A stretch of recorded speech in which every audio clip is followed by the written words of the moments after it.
तो हम मेष लगन के विभिन्न भावों में सूर्य और केतु की युति के बारे में बात कर रहे थे और अब तक हमारी चर्चा पंचम भाव तक पूरी हो चुकी है। इस वीडियो में देखेंगे अगर आपकी कुंडली में 6th हाउस में सूर्य और केतु की युति बन रही है तो ऐसे में आप किस प्रकार से इस युति के परिणामों को देख सकेंगे। देखिए यहाँ पे जो राशि है कन्या राशि है और ये बुध की राशि है, तो आपको ये भी देखना जरूरी है। फिर हो सकता है कि बुध सूर्य के साथ ही हो, तो सूर्य बुध और केतु स्थित हों आपके 6th हाउस में, या फिर बुध अस्त भी हो सकते हैं।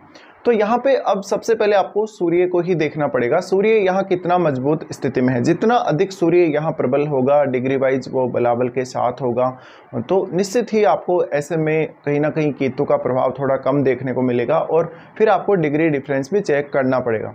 यहाँ पे क्योंकि सूर्य 5th लॉर्ड है, 5th लॉर्ड होने की वजह से ये जो कंजक्शन है कहीं ना कहीं आपको थोड़ा सा डिप्रेस करेगा। डेली लाइफ के भी जो इश्यूज होंगे उनकी वजह से भी, और आपकी संतान की वजह से, आपकी एजुकेशन की वजह से।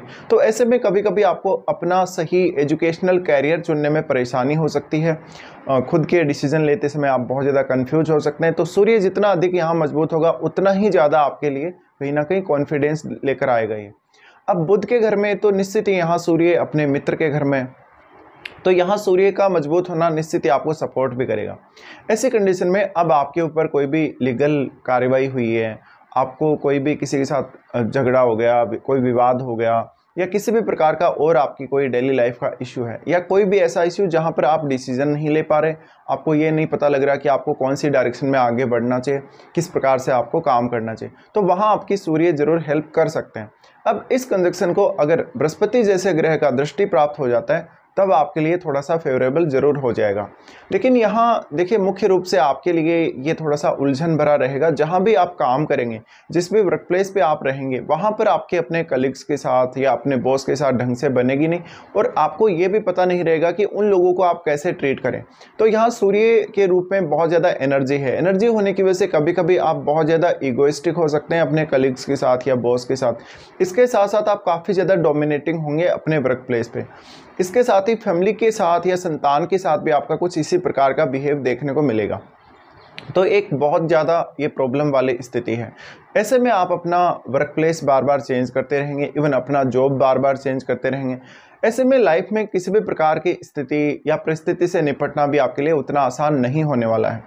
तो यहाँ पे आपको बहुत ज़्यादा अवेयर रहने की ज़रूरत है अपनी डेली लाइफ को लेकर भी और अपने कैरियर को लेकर भी। और शुरुआत में ही आप जब आपका जन्म हुआ उसके बाद से आपने स्टडी वगैरह शुरू किया, उस समय ही आप ये कोशिश करें कि आपका जो स्टडी है वो सही से हो, प्रॉपर हो, और आप सही से एफर्ट कर सकें। अब यहाँ पे देखिए क्योंकि सूर्य 5th हाउस को रिप्रेजेंट करते हैं, 5th हाउस को रिप्रेजेंट करने की वजह से, तो जब इस प्रकार की ये कंडीशन आपके चार्ट में बन रही है तो खुद की जो क्वालिटी है या खुद का जो वास्तव में आपकी एबिलिटी है उसको समझना कभी कभी आपके लिए बहुत ज़्यादा मुश्किल होने वाला है। और अगर आप समझेंगे नहीं खुद को तो आप अपनी जो क्वालिटी है उनका कैसे यूज़ करेंगे अपने किसी भी पर्टिकुलर काम में। तो यहाँ पे आपको ये व्यवधान आने वाला है। तो आपको एजुकेशन को लेकर, संतान को लेकर, अपने खुद के वर्क प्लेस को लेकर, अपने जो रिश्ते हैं वर्क प्लेस पे उन लोगों के साथ भी आपको काफ़ी सारी समस्याएं देखने को मिल सकती हैं, और आप उन समस्याओं का हल कैसे करेंगे इसको लेकर भी आप में बहुत ज़्यादा तनाव या एंग्जाइटी का सामना आपको करना पड़ सकता है। अब यहाँ पे राहु की दृष्टि भी रहेगी और सूर्य यहाँ स्थित है, तो निश्चित ही आपका ये कंजक्शन कहीं ना कहीं केतु को एक्सप्लोर करने के लिए बहुत अच्छा साबित हो सकता है। आप ऐसे में क्योंकि केतु से रिलेटेड जो विषय हैं जैसे मोक्ष वगैरह है, या अध्यात्म है, या तंत्र मंत्र है, जितने भी मिस्टीरियस जो साइंसेज हैं उनसे रिलेटेड, या कोई भी रिसर्च है, या आप अगर मेडिकल के फील्ड में भी अगर हैं तो भी आप यहाँ पर ये सब कर सकते हैं। तो ये एक आपके लिए ज़रूर प्लस पॉइंट रहेगा कि आप कोई रिसर्च बेस्ड काम कर सकते हैं, या केतु से रिलेटेड विषयों में अगर आप हैं तो आपको और ज़्यादा यहाँ पर फ़ायदा मिलने वाला है। क्योंकि देखिए यहाँ ग्रहण दोष बन रहा है, लेकिन अगर सूर्य यहाँ मजबूत है तो सूर्य रूपी जो प्रकाश है वो यहाँ होगा, और ऐसे में आपके लिए केतु को समझना, केतु को जानना, या केतु से रिलेटेड जो कारकत्व है उसको समझना काफ़ी आसान होने लगेगा। तो ऐसे में अब राहु की दृष्टि भी यहाँ पड़ रही है। राहु की दृष्टि पड़ने की वजह से आपकी डेली लाइफ को राहु थोड़ा और ज़्यादा कहीं ना कहीं पजलिंग बना देते हैं।